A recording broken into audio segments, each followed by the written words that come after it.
আপু আসসালামু আলাইকুম। ওয়ালাইকুম আসসালাম। কি নাম ভাইয়া? প্রিয়া। প্রিয়া। হ্যাঁ। ভালো। হ্যাঁ, ইনশাল্লাহ ভালো। এই যে ভিডিওর সামনে কেন? ভিডিও সামনে আছে, নানি আছে, দুটো ভাই বোন আছে। হ্যাঁ 500 টাকা মনে করো কাজ করি, মানুষের বাড়ি 500 টাকা পাই। 500 টাকা কিছু হয় না, কারেন্ট বিল দিতে হয়। 500 টাকা কি ডেলি পাও? না, ডেলি পাই না। কবে?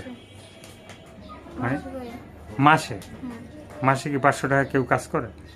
করে না, এখন কি করব, অসহায় মানুষ।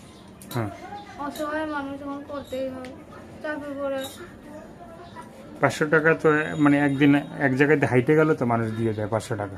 তো তুমি এত কষ্ট করে 500 টাকার জন্য কাজ করো কেন? কি করবো এখন, খুব অসহায়, চিনি না জানি না কবে। হুম। মাটা ছিল।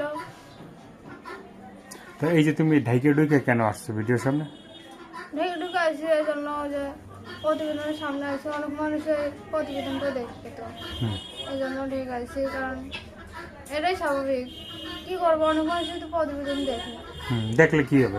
মানে প্রতিবেদন আসছি দেখবে না মানুষ? তো তাহলে অবশ্যই দেখবে, হুম যার দেখার মন আসছে যে পাশে থাকবে থাকবে তো করবে। আশা করি সে আমার দেখার জন্য অন্য একটা ব্যবস্থা করে দাও। হুম এই জন্য প্রতিবেদনের সামনে আছে, প্রতিবেদনের সামনে আছে। কেউ খারাপ বলবে, কেউ ভালো বলবে, হুম সবাই তো আর ভালো না, হুম। সবাই আর খারাপ না।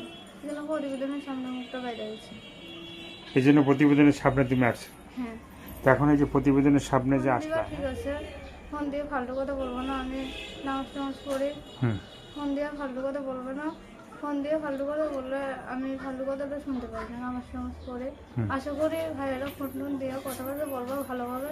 ভাইয়ের সহিত করতে পারলে ফোন দিবা, নয়তো না দিবা, হুম। সমস্যা নেই। আমি একটু অসহায় নই, প্রতিবেদনে আসছে খুব কষ্ট হয়ে পড়ে। হুম। তো এই যে মানে প্রতিবেদনে কষ্ট করে আসলা, ঠিক আছে, তো লেখাপড়া করছিলে? না, লেখাপড়া করি না। লেখাপড়া করো না? হুম। তো লেখাপড়া করলে তো মনে করো এই যে মানুষের বাসায় কাজ করতে হতো না? হ্যাঁ লেখাপড়া করলে তো একটা যে কোনো একটা কাজ করতে একটা ব্যবস্থা হইতো। লেখাপড়া তো করে না। আর কি বলার আছে? আর কি করবো, প্রতিবেদনে ফোন টোন দিয়ে কেউ ফালতু কথা বললাম না, এটাই। দর্শক, এই আপুর কথাগুলো শুনলেন, ভালো লাগলে অবশ্যই তার পাশে থাকবেন। সাহায্য সহযোগিতা, প্রেম, ভালোবাসা, বিয়ে সাথে যে যেটা করবেন সেটা আপনাদের একান্তই ব্যক্তিগত ব্যাপার। ভালো থাকেন, সুস্থ থাকেন, 5 ওয়াক্ত নামাজ পড়বেন আর দেশটাকে বেশি বেশি করে ভালোবাসবেন। সবাইকে আল্লাহ হাফেজ, সবাই ভীষণ ভালো থাকবেন।